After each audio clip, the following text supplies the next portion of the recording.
Kauną, Žmuidzinavičiaus, štai visą galeriją pažiūrėti, dar ir apie jį paskaityti, žiūrint, kas kam yra įdomu. Iš tikrųjų pripažinsiu, kad ir pas buvau nuklydęs, bet ieškojau šiek tiek konkrečiau, ieškojau, kur mano pavardė yra paminėta. Ir ieškodama, žinokit, taip įsijaučiau, kad jam praleidau porą net valandų ir priskaičiau tiek įdomiausių straipsnių, ypatingai net lyginant senus laikraščius, kur kalba netgi lietuvių yra kitokia negu dabar. Taip. Tai praleidau tikrai gerą laiką ir tas kelias valandas negalėjau atsipriešti nuo tų suskaitmenintų dokumentų. Taip, o jeigu kalbant, sakysim, aš kaip aktoriai ir rašant renginių ar kokių jubiliejinių švenčių scenarijus, tai gali rasti daugybę dokumentų, kur, vat ir dabar, jeigu Maironis, ar ne, tai viena yra jo poezija pati, o kita prisiminimai. Jo žmonių, liudijimai to laiko žmonių, kurie gyveno kartu su jame. Ir, sakysim, man tai labai svarbu, kad aš galiu tokį fragmentą išimti ar tokį ir padaryti scenarijų čia pat, nevažiuojant į Kauno Maironio muziejų, iš Klaipėdos, sutaupant ir pinigus kelionė ir sutaupant laiką. Na, tikrai. O ar teko naudoti Sodros tinklalapį? Ne, neteko, bet tiesiog pasižiūrėjau, kad tai yra labai paprasta ir galvoju, bus labai puikiai proga pasinaudoti, nes pasibaigė mano kaip tik gyvybės draudimas. Ir ačiū Jums, kad pakvietėt mane į šitą laidą ir aš atsiverčiau ir sužinau, kad yra tokia galimybė ir tikrai sutaupysiu keletą valandų, tai kaip niekur. Ypač užimtiems, reiškia, ta prasme, kad tokie dalykiniai momentai, tai labai svarbus veikliem ir užimtiem žmonėm, nes ne tai, kad pinigus sutaupo, bet svarbiausiai sutaupo laiką. O veikiančiam, veikliam žmogui tas yra labai svarbu. Ir dar aš labai norėčiau visus padrasinti, nes aš žinau, kad vyresni žmonės taip truputį prisibijo, ar ne, tos technikos, tegul jau, kad jau sūnus įjungtų arba dukra įjungtų, bet yra labai geras senas pasakymas, kuris taip provokuoja ir inspiruoja kažką naujo sužinoti. Yra pasakyta, kad žmogus, kuris nustoja norėti mokytis, pradeda atmirti.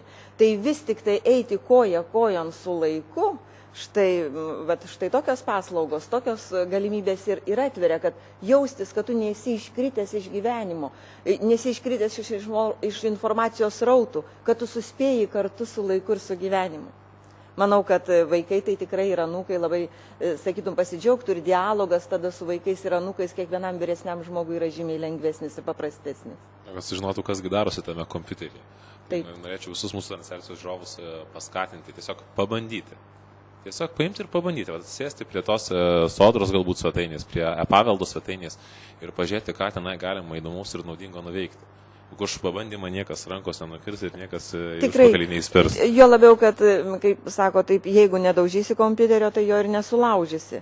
Gali pabandyti nuspausti, sakysim, tokią nuorodą, tau neatsidaro kažkas ne taip, gali atgal, rodiklėlė rodo sugrįžk atgal. Ir netiek daug yra kažkokio teksto prirašyta, kurį tu sėdėdamas taip kantriai išsistudijuotum ir nesusirastum, o jau bibliotekų darbuotojos, nuostabios, tikrai bibliotekininkės, kur kiekvienam patars ir kantriai ar pusdienį, ar dieną, ar visą savaitę tikrai mokys, kad tau paskui būtų lengva, taip kaip jau akluoju būdu tiesiog atėjus spausti tą ar kitą mygtuką ir išeiti į norimą informaciją. O kaip pat manote, jeigu dar nepradėjote naudotis elektroninėmis Sodros paslaugomis, ar jums nebūtų baugu šiek tiek naudoti tos asmeninius duomenis savo reikalams padaryti? Bet tik ką girdėjome, kad saugu yra ir kad yra dedamos didžiulės pastangos tam, kad būtų ta apsauga. O žinot, galiausiai gali ir į mano asmeninį butą įsilaužti ir mano pasą, kurį aš galbūt ne kiekvieną dieną nešiojuosi. Tokia pat grėsmė yra, ar važiuojant visuomeniniu transportu, ar vaikštant parduotuviai, ištraukti tavo vairuotojo, pavyzdžiui, pažymėjimą ir štai tau ten yra jau dalis tavo duomenų ir gimimo metai, ir kodas asmens, su kuriuo galima daug ką nuveikti, norint, jeigu žmogus turi tam tikslų. Tai ta prasme, kad čia taip nuo visko, jeigu bijai vilko, neik į mišką. Ir nuo visko neįmanoma apsiginti, nes yra, jeigu tikslinga kokia bloga jėga, tai jeigu jinai užsibrėžia, jinai pasieks tą savo tikslą, bet iš kitos pusės yra dedama maksimaliai pastangų, tam, kad būtų apsauga, bet kiek dar, reiškia, čia sutaupom laiko, sutaupom pinigų, sutaupom nervų, kiek yra mums palengvinamas gyvenimas. Tai, sakytum, ta baimė ir grėsmė, manau, kad jinai tada, kaip turėtų būti, labai mažai, arba iš tiesų galbūt reikia pasitikėti. Mums reikia labiau pasitikėti vieni kitais, nes jeigu pikta valia, tai jinai nuveiks savo blogą darbą, o vis tiek daugumą mes vieni kitais turim pasitikėti, kad mes padedam, lengvinam vienas kito gyvenimą, bandom praturtinti tą vienas kito gyvenimą. Kad mes geranoriški esam vienas kitam. Gerbiama Virginija, jūs taip susidomėjot, jūs gal turite klausimų pati mūsų laidos pašnekovui Valdui? Aš manau, kad nebus man sudėtinga, nes taip kaip pažiūrėjau, įeiti, susirasti informaciją apie kokie būtų galimi tie gyvybės draudimai ir padaryti. Aš manau tikrai, kad nebus sudėtinga, tuo labiau, kad su kompiuteriais šiai dienai, aš nemanau, kad svetimas dalykas daugam. Internete turbūt elgesio taisyklės, visiems žinomas. Tai, kas parašyta, ką supranti ir ką žinai, tą galima daryti. Ko nesupranti, ko nežinai, geriau tenais nelysti. Bet kadangi lietuviškai, Sodros svetainė yra lietuviškai, paprasta, aiškiai, ten, taip sakant, viskas yra labai suprantama ir natūralu. Dėl asmens duomenų, dėl vagysčių, aš tik norėčiau tą kartą pasakyti, kad jungiatės jūs ar nesijungiat prie interneto. Sodrai duomenys tiek kaip guli, taip guli. Ir tai nėra visiškai nesusiję, jūs jungsitės priegas ar nesijungsite, jeigu jau bandys kažką vogti ir Sodra nesugebėtų kartais iškėsi apsaugoti, tai nuo jūsų prisijungimo prie interneto, prie priegas sistemo tai visiškai nepriklauso. Tai yra atskiras dalykas, prisijungimas, reikalinga asmens atpažinimo priemonės, tai yra ar internet bankininkystė, ar elektroninis parašas, tai tam, kad grinai mes atpažintum, nustatytum, kas šį jungiasi ir kam tą informaciją pateikti. O šiaip, aš manyčiau, kad internetas yra nuostabus išradimas. Tikrai jų kažkada tai ir telefonas, ir radijas buvo, telegramos.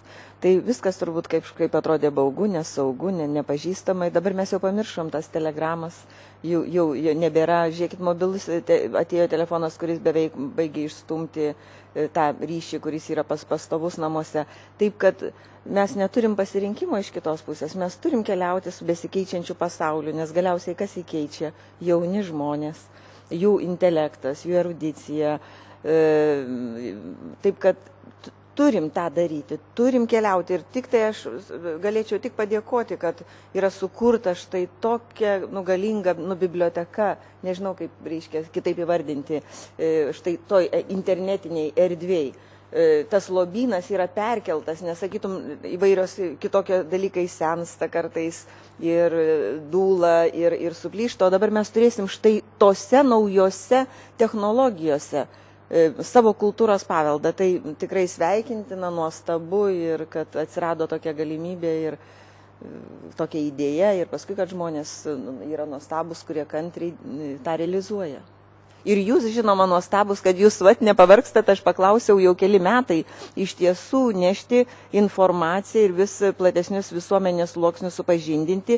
Ir tai, kas prieš porą metų turbūt atrodė kaip kalnas, kurio neįmanoma įveikti, tai manau dabar, kaip čia geometrinė progresija, tiesiog sklinda ta informacija ir vis daugiau žmonių ją naudojas. Žinoma, tikiuosi, kad mūsų gerbiamos bibliotekininkės dar nepabodo dalyvauti šiose transliacijose ir kviesti savo bendruomenių prisijungti prie mūsų. Tai ačiū gerbiamai Virginijai ir tada dar turime šiek tiek laiko, tai norėčiau atsakyti keletą klausimų. Pirmiausia, tai apie pinigus.